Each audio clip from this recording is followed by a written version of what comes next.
You enter the house as the Land Rover pulls away. Well, that was all very interesting, wasn't it? That's not a development I was expecting, certainly.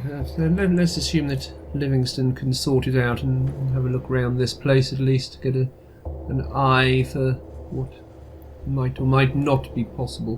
When I was looking through the paperwork, I did wonder if that undated document might be an issue, but maybe it's going to be much more of an issue now that Mr. Holloway seems to have some sort of claim on it. Maybe we'll find something in the house that will tell us a little bit more.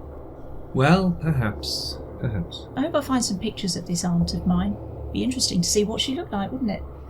Yes, it would. Yes. You enter the cottage, the largely intact building as part of this estate, and you can find that much of the floor has been swept recently. You can't imagine the state that your great-aunt was living in if this was how she was living, or indeed you were told that she had no staff, so maybe she was just so old as to be unable to look after herself, which would be a sad state of affairs. But despite the sheer amount of dust and wreckage when you get to the edges of the house, because yes, some of it is falling apart, but what has been described as livable is there is a living room that does have furniture in, there is a kitchen which has a gas supply to it, and from what you can see it's still working. There's a dining room which is quite spacious, and the stairs lead upstairs to 3 floors. It's increasingly narrow as you get to the top. You get to the first floor, which has bedrooms, the second floor, which has more bedrooms, and the third floor, which is storage, essentially an attic, but with a peak on top. As you look around, there aren't many signs of personality in this place. There's some books, there's some jewellery, as described, in one of the bedrooms. You can see the bedroom that was clearly hers. It's the only one that looks like it's been lived in, albeit a long time ago. But photos on the walls are scant. You do find some, all in black and white, and they're of the countryside, or of groups of people that you don't recognise. I wonder who this lot are, or were. Oh, I haven't seen my father in a single one of them. I was wondering if I might, but I don't recognise any of these people at all. No idea who a single one of them is. Well, of course, they may not be relatives. They may have just been friends of the family, perhaps. Oh, that's true, yes. I thought since my father was named in the original will, maybe she knew him. Yes, but it would make it seem that they were perhaps closer. I don't know. Should I have a look in some of the drawers, do you think? Well, see if there's any letters or anything. Where's the harm? Could you do a mind roll, please? 4. You do find a drawer that seems jammed shut. It's not locked, it just seems to be warped. There is a bit of a smell of damp in this place, but you're able to budge it free. There's some paperwork in there, and it doesn't look terribly old either. It's not all yellowed. Oh, Graham, look at this. Let's see what's in here. Take it out, have a read. I look in the drawer, and there are piles and piles of papers, but some of them are stacked quite neatly, so I go for those first. The paperwork all looks handwritten, and indeed you've not seen any sign of a typewriter or a typewriter case anywhere around in the house. And these are all handwritten letters. You don't know who wrote them, because there is no signatory at the bottom of any of them. But they are all addressed to your great aunt, the dearly departed Demelza Cable. Of course, the letters aren't addressed to her as dearly departed. Well, they're love letters, talking of great passion, wanting to revisit those sunny days on the beach and the cliffside, wanting to explore the dark recesses of the land, and you wonder how much of this is euphemism and innuendo, how much of it is an intrusion into someone you've never known's life. It was clearly quite important to her to keep them so safe, so locked away. But as you leaf through these letters, you find that they're getting increasingly aggressive, threatening even. About 12 letters in, not that you're reading them all word for word, it's demanding that she returns to those sunny beaches, those glistening cliff tops, where the only time in your past where you are pure and innocent, Demelza, the only time that you deserved my love, was on those summer mornings when we spent together. How the next time that I see you, it may be the last time, and if you ever return to those deep recesses in the earth, I may be pushing you within them and burying you. And by the 20th letter, the handwriting is becoming less formal. It's scribbled, it's aggressive to the point of homicidal. You can't even read it. It's worse than the worst shorthand you've seen. It's gibberish. And the words that you can make out make no sense in context with each other. Graham is the only character right now with a weird die due to his encounter with the beer, but I'm going to ask him to roll it, please. He rolls a 1.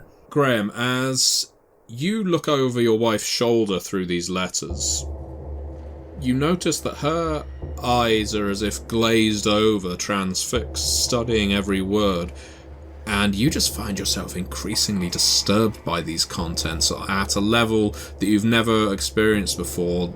You get an itching in your scalp. It's more than just a coldness that shivers up your spine. It's a prickling that goes all the way across your body and a nausea that rises up from your stomach and into your throat. You have to turn away and walk to the other side of the room. Your head is pounding like a migraine is coming on. What the hell was going on then here? I have absolutely no idea. I think she must have spurned this man or something. You've seen this one? Look, you can hardly even make out what the words are. Look at the writing. No, I don't need to look. Just put them back in the drawer. They're not important. Well, all right then. I'll just flip through to the end, though, before I put them away, and just make sure that there isn't anything that we ought to be concerned about. Fine, whatever you need to do. I'm going to go and look out of the window for a minute. Well, why don't you open it and stick your head out if you're not feeling very well? No, I'm fine. I'll just have a look at the view. All right. I'm just thinking, if she was found in a field, like Mr. Livingston said, if there's some confusion about where she actually died.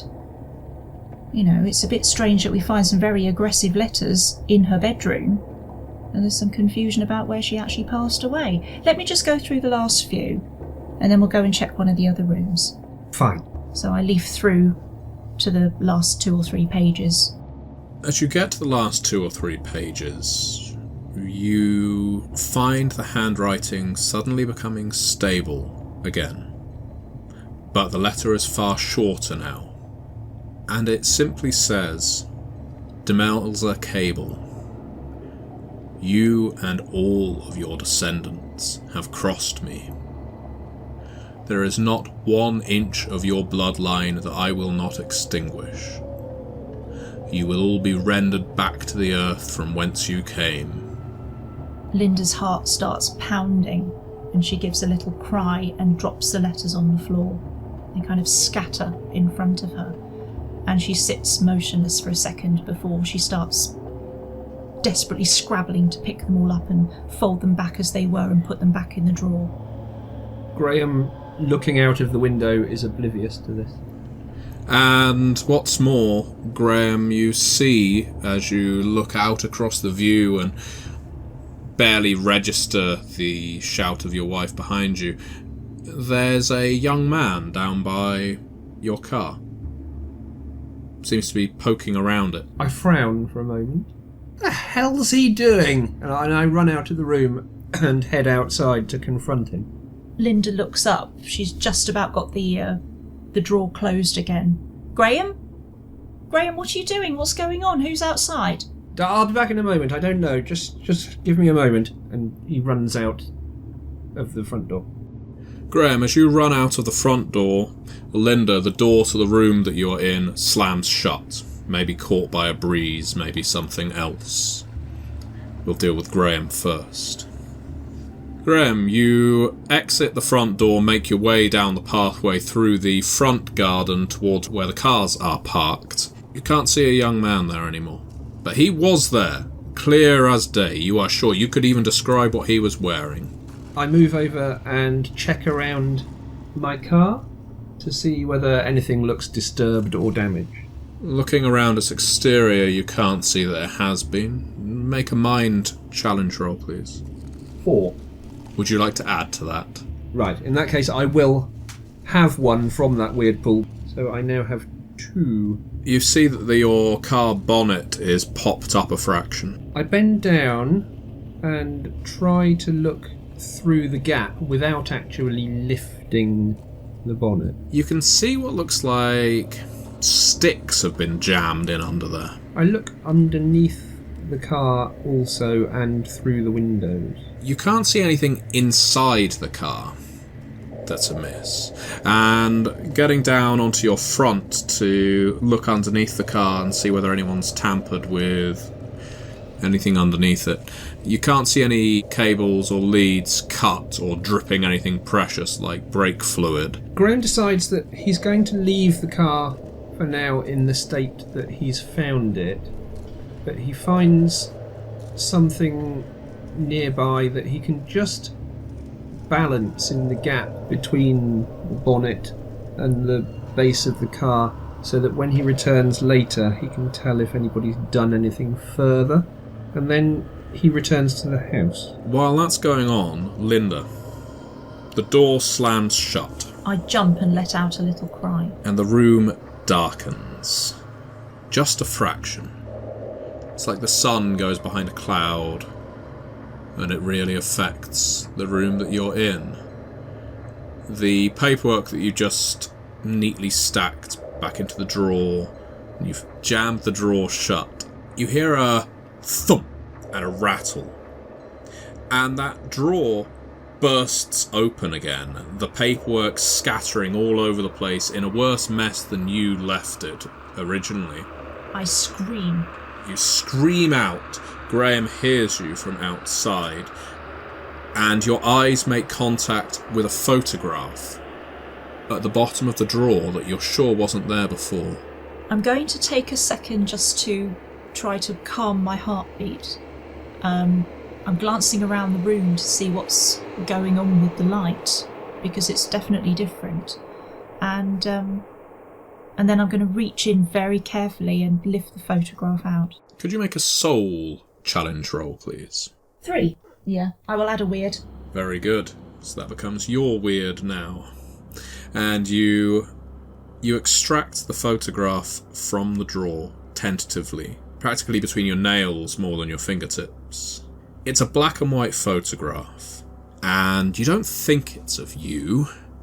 You don't remember being photographed. Not like this. It's quite pornographic.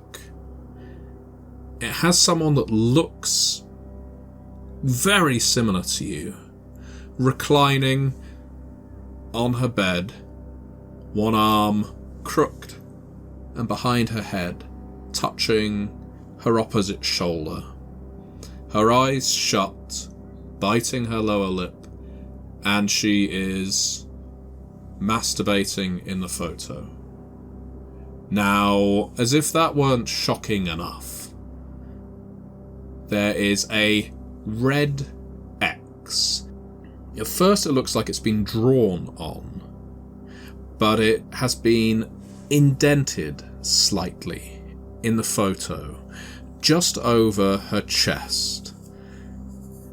And you think someone may have pushed their nail into this and bled a little, because that red is brown around the edges. And then Graham walks in through the door. Graham, look at this. The weirdest thing just happened to me. What? Well, you went out of the room, the door slammed shut, and then something odd happened to the light. It was like... oh, I don't know. It was like somebody kind of closed half a curtain. It sort of darkened a little bit. That's probably a cloud went past outside. Oh, no, it didn't seem to be outside. It seemed to be all around me in here. But look at this. You know, I just finished putting all those letters away, and we were going to go downstairs. Mm. Well, the drawer suddenly just burst open on its own, and look at the state of the place. They're all over the place. But look at this. This was at the bottom underneath those papers. Look at it. Look at the face. Christ. It's you, isn't it? No. I've never seen this before in my life. I wouldn't do that. Look what she's doing. Graham takes the photo and looks at it a little more closely. Does he recognise that it is her, or that it looks like her? Facially and even bodily, it looks like your wife. But focusing on it for perhaps a little too long, you come to the conclusion that it isn't. Well, who can it be? I mean, it does look like you, I'll grant. It's not, but it certainly does look like. It does, doesn't it? And do you think all that red stuff there, do you think that's blood, or am I just imagining it? Because I think that looks like blood. Paint, probably. Yeah, but do you remember the time I got that really bad paper cut off that Barbara Cartland book I borrowed from the library? And I bled on the page. It looks a bit like that, don't you think? I'm not imagining this, am I? Yes, yes, alright, it looks like it. I'll grant you it looks like it, but it can't be. Well, why can't it be? Because it doesn't make sense. None of this makes sense. You know, the drawer makes no sense, opening by itself.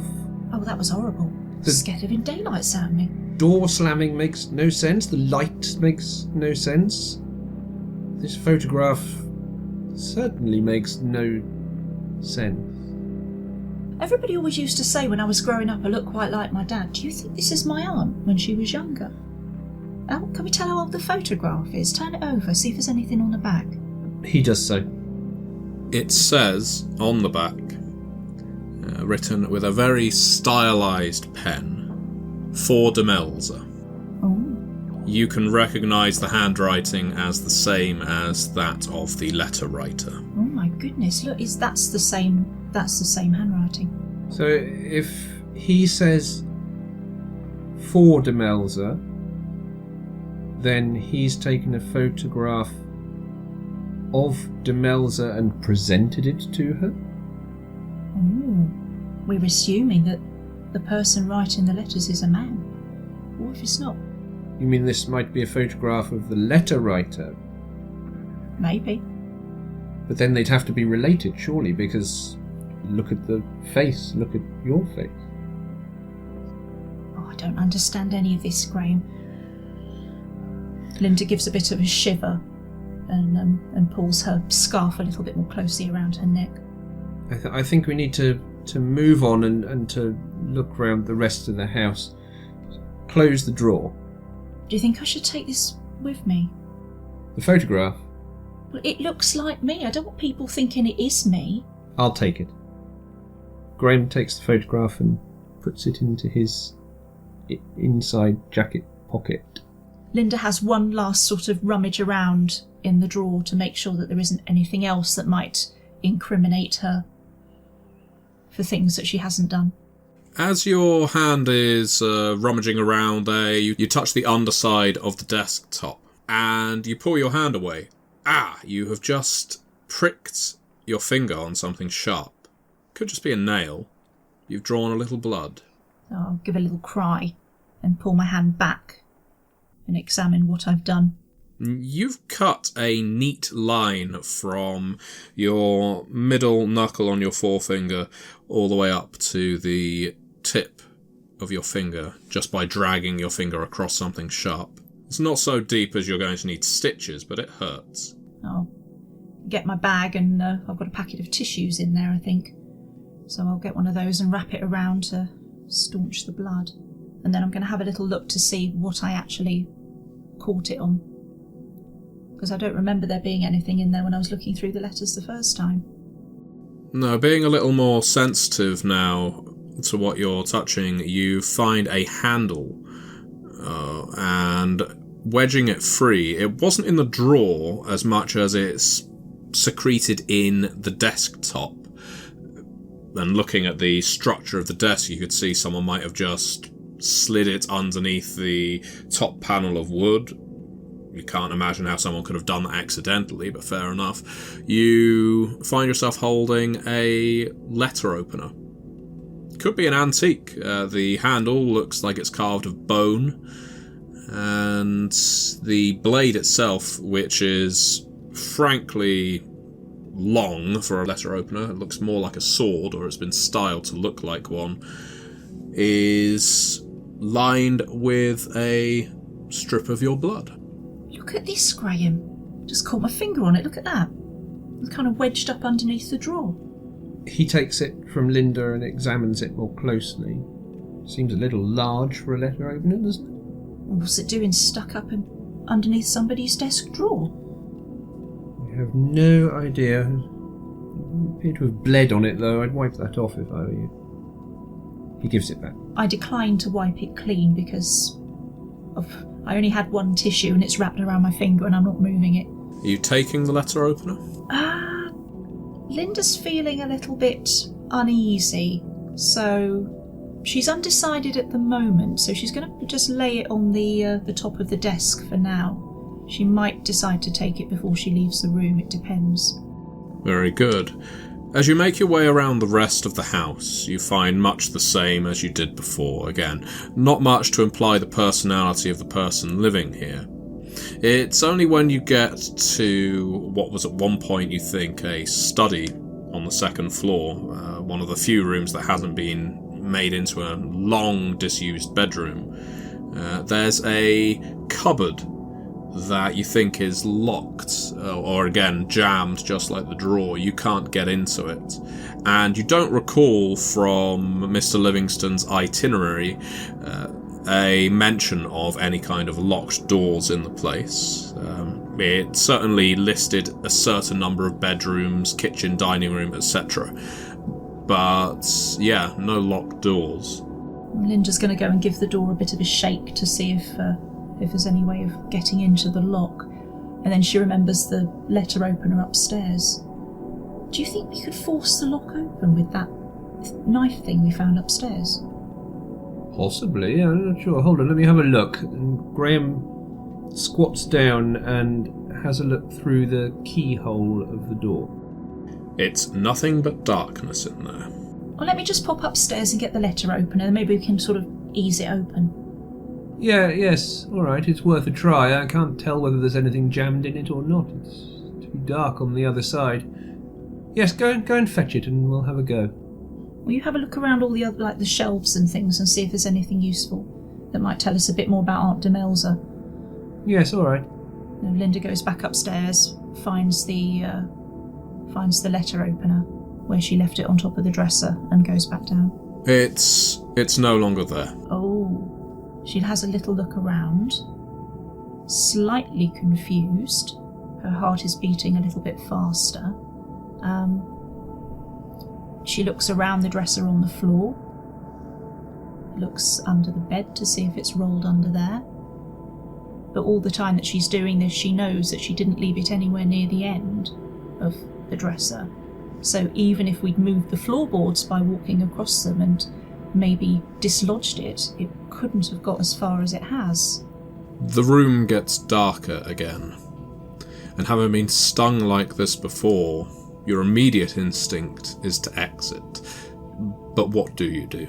I literally run back out onto the landing and down the stairs.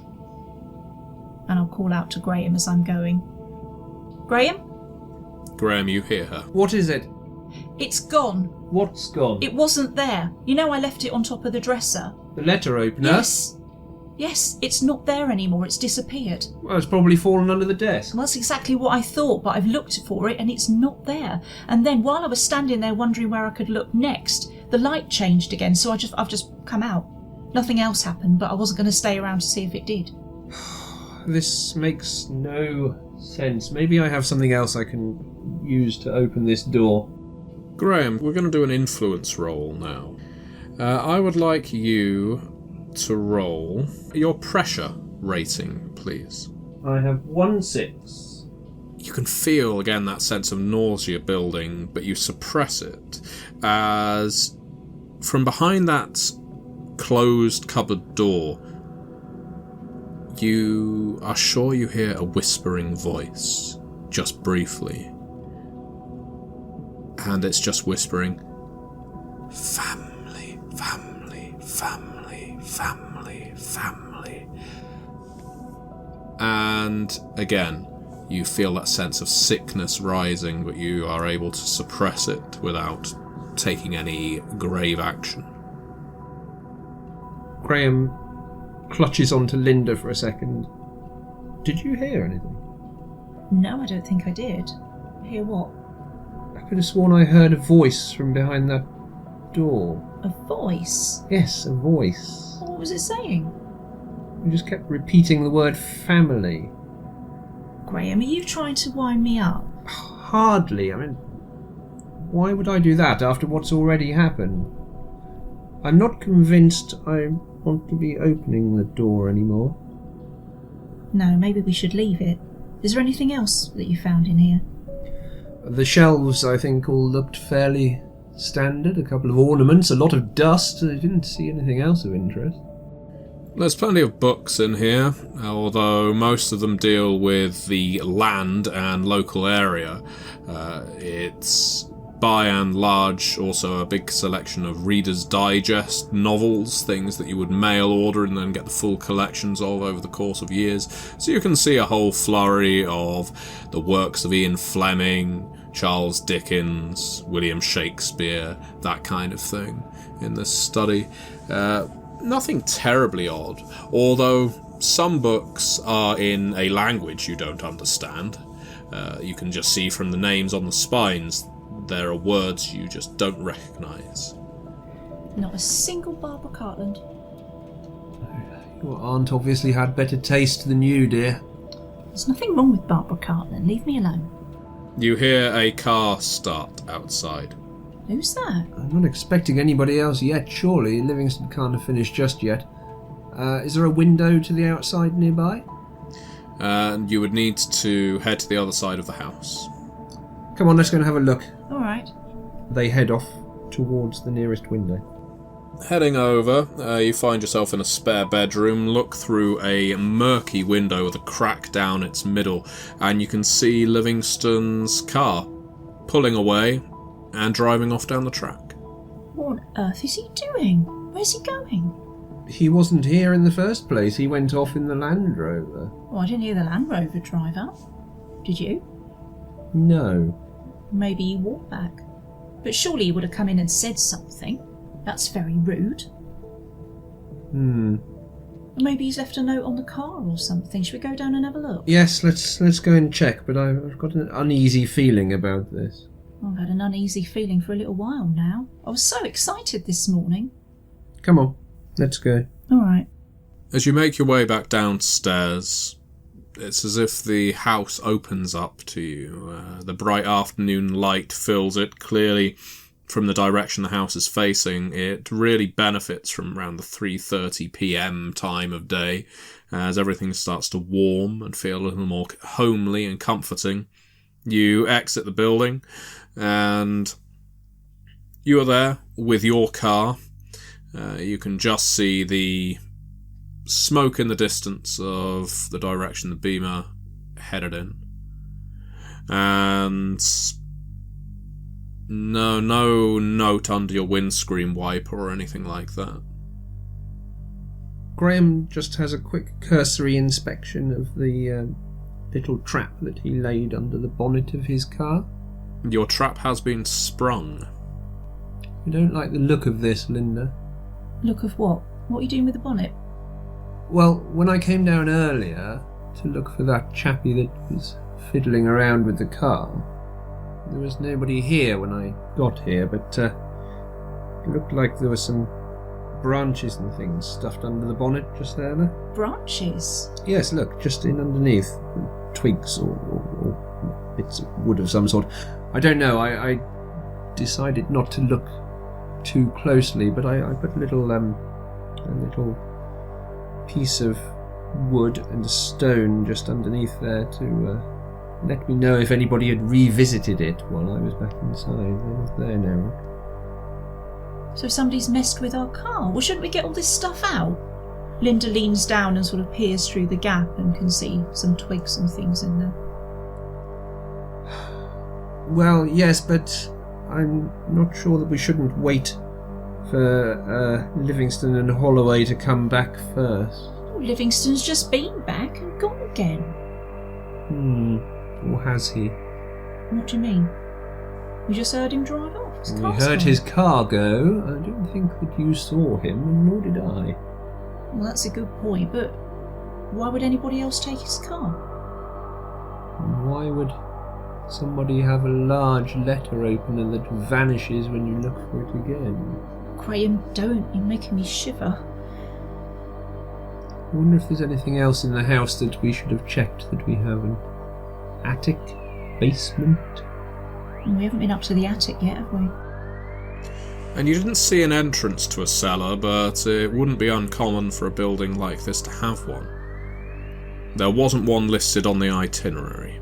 There has to be a rational explanation for all of this. Graham is starting to compose himself a little bit. He's far too rational or logical to be swayed for too long by these sort of strange goings on.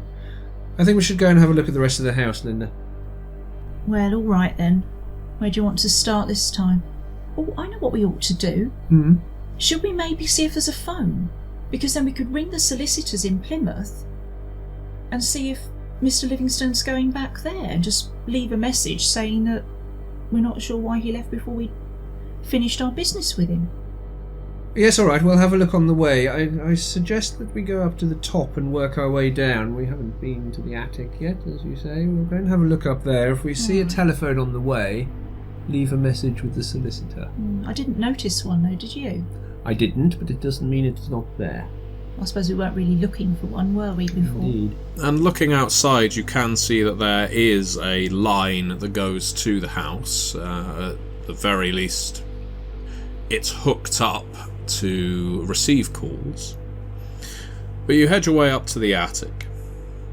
And again, much like many of the wooden fixtures and fittings in this house, it is jammed solidly shut, but with a bit of a heave and a hoe, you're able to push your way up into a dusty and filled with cobwebs loft. Well, nobody came up here very often by the looks of it. See if you can see a light switch or anything. You can't see a light switch, but you can see a window in the roof side. It is so thick with grime and dirt that the reason it's so dark in here is simply because it's being obscured. You could probably wipe it clean. Are there any dust sheets or anything up here? There are lots of sheets covering, you assume, furniture. I will take one of those and use it to clean the window. The sun shining in illuminates something very different to what, again, you initially thought were chairs and tables and associated fripperies being covered with sheets. These sheets are dresses and, well, they look like costumes. They're all hanging from the roof rafters by clothes hooks, and some of them are quite ornate. There's some very fine stitching and embroidery on some of them. No jewels or anything like that. But some are also quite simple. Like a sheet that's been made into a gown, just thin cotton or wool. And most unusual about this array of dresses and gowns are their design, which is that while they cover the most of the body, there are holes cut out. And they would be where the wearer's private parts would be. Linda goes and looks at the dresses and at first is quite fascinated and distracted by the stitch work. So she runs her fingers across it and sort of holds it up to the light to admire it. And as soon as she realises where the cutouts would be, she drops it like it's burned her and backs away. It flaps to the ground, separating the dust just briefly. A spider crawls out from underneath one of them. and then scuttles away. Linda squeaks and backs off.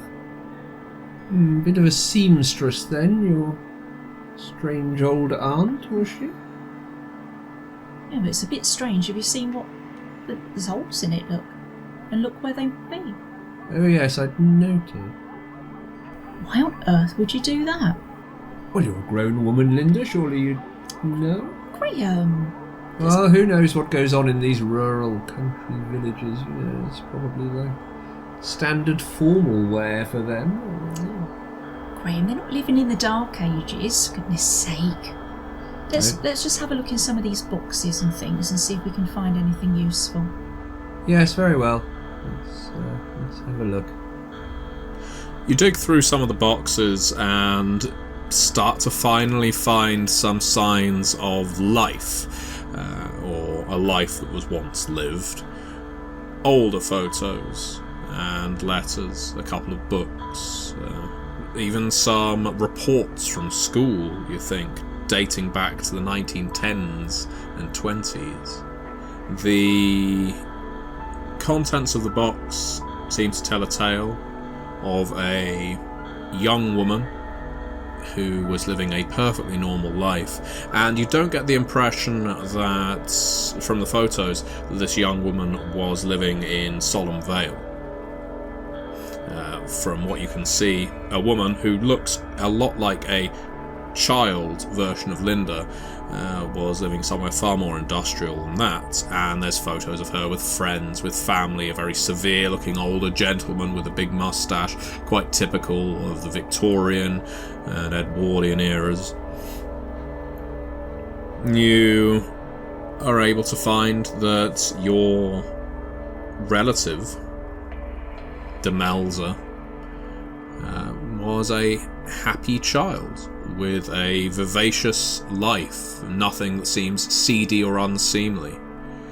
And as you go through these boxes, and everything is well lit enough by the sun tearing in through the window, you are able to find that the vitality of her life seems to have faded significantly upon arriving in Solemn Vale. There are fewer photos. There are some of her a bit older, starting in her late 20s, you would say, or early 30s, where she's rarely smiling, rarely photographed with anyone, where she's just stood alone outside a building or on a hill or sat on a cliffside. There's no indication of who the photographer is, but it just appears to be a portrait of a sad woman advancing in age. Is there anything written on the back of any of these photographs as we go through them? Mostly the ones of her as a child actually notes her as being from Birmingham, which is a family link you had no idea about, Linda. But the ones of her going into adulthood lack those notes beyond a couple of initials here and there, and the initials aren't DC, her own. You don't know if they are the initials of the photographer or of the location she's sat at or something else, because they differ from photo to photo for the most part. Do I recognise any sort of family resemblance to any of the people in the photographs? When she is a child, yes, you are able to see some family resemblances, and in fact, you think that one of the girls that she has stood next to, and it's a long shot, but you've seen a photo of your own great-grandmother when she was a child. A very old photo, probably late 19th century. And there's enough of a similarity there to think, oh, okay, so that's when the two sisters still lived together, before they became distant for whatever reason. I'm pretty sure this is my great-grandmother, you know. Do you think? I think so, yeah. I mean, I'd have to get the photos from a box at home to be able to compare it, but I was thinking originally when we were driving up that I would see if there were any photographs and I could take them home and maybe see if I can match up what I've got to whoever she had in her photo albums, but we've not found any photo albums. This is all we've got. And now with Mr. Holloway being involved, I'm not really sure if we should be taking anything anyway. But surely he can't have any claim over her personal stuff.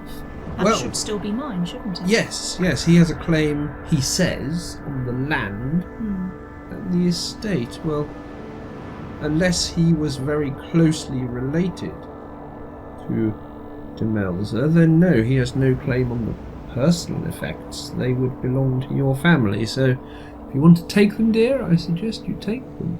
Seems to have been quite a sad life, doesn't it? You can see as you're going through this little series where the light goes out of her eyes. I wonder what happened to her. Well, looking at the age where it changes, I think the main thing that happened to her is she moved to Solemn Vale. Still want to come here? I'm sure that's just a coincidence. I'm not so sure. Let's see what else we can find, if anything, in any of these boxes. Linda's going to take the little collection of photographs and some of the other things, reports and letters and stuff, and put them in her bag. You find a diary after rummaging deeply into one of the boxes, and it's dated 1908. The diary has a lock on it, very old-fashioned, it's brass, even has a little keyhole, like a vanity diary might do these days in the 1970s. And yeah, it's quite ornate. Has some nice brass edges to it too on the corners, and there's no name, just a date. Is it locked?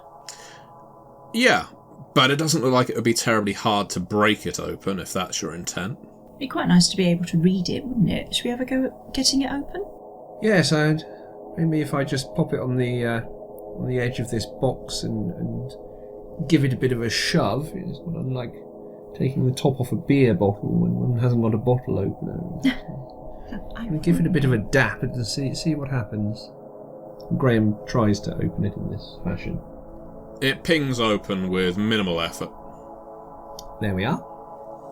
Now, Linda takes the diary and flicks through to the sort of first couple of pages to see if there's a name written in it. It is indeed the diary of Demelza Cable. Oh, look, it's hers. 1908 would have made her, what, late 20s? Yes, it would have done, I suppose, wouldn't it? If she was 96. Oh, let's have a look and see if there's anything in it. So Linda starts flicking through the pages. The diary looks to have been kept largely for the sake of house upkeep. You've no insight into her life other than what's on these pages, how she even came to be in Solemn Vale, but the pages here indicate that she was already in Solemn Vale at the time that she started writing, and it talks about taking in stock, a certain amount of milk, making sure to feed the chickens. It's a daily planner, but that wouldn't indicate a reason to lock the thing, and perhaps the reason for that comes a little later as you reach March and then April. Her entries become a little more involved.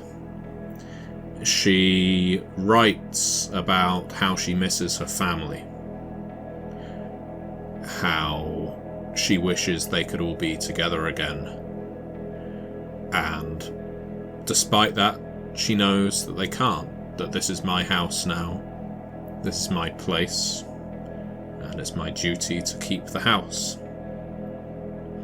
In April, she is writing about how she thinks a man in the village has fallen for her, and she's not sure that she feels the same way, that the best thing for her is to stay alone with the house, so that if everything returns to normal, she could return to a normal life. But she is damn lonely. Come May, she introduces further entries that talk about how she finds her mind going to deviant places, to places that she was never taught about at school or at church, just to while away the time rattling around in this house, that a woman of her age shouldn't be here by herself, a spinster, and so she finds herself doing things that satisfy her but ultimately make her feel sick with herself. She doesn't know whether this is the kind of thing that her sister used to do when she asked for alone time in their bedroom, but she's beginning to find herself doing it more and more. By July and August, the mood picks up. She has decided to spend more and more time with A.H. from the village. And he is giving her a new lease on life. He is reminding her that she is a woman, that she is intelligent, that she can do whatever she puts her mind to. And he has started inviting her to parties where she would be appreciated.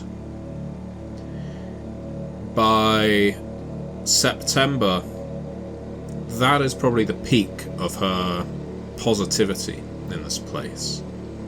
She says that she has found a community that she feels is her own now. She doesn't know why she felt so compelled to remain in this house by herself. She can't even remember anymore. But she's worried. She is worried in case her sister tries to reach out to her again, because this is her life now. She can't go back to the way things were, and she's worried about the temptation should her sister arrive.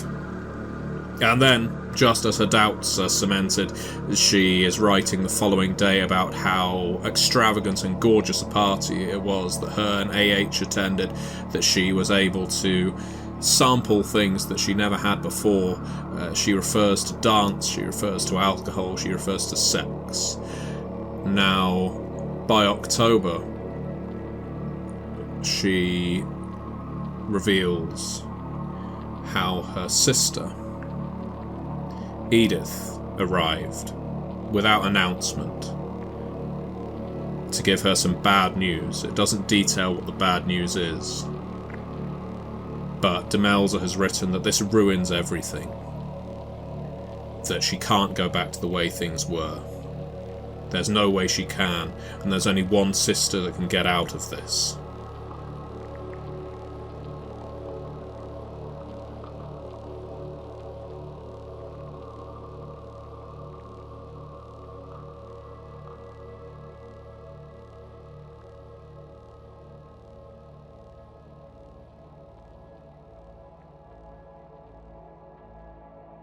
You have listened to an episode of Red Moon Roleplaying where we played the adventure Family Matters for Solemn Vale.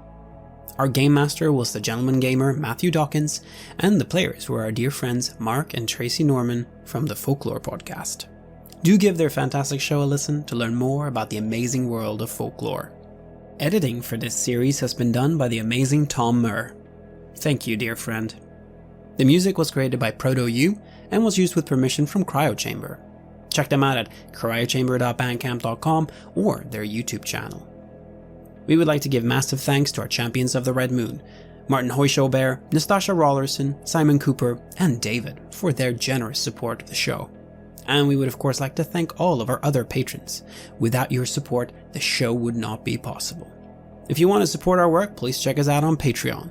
You can get access to bonus campaigns for Cult Divinity Lost and Coriolis there, as well as get early and raw access to all of our recordings.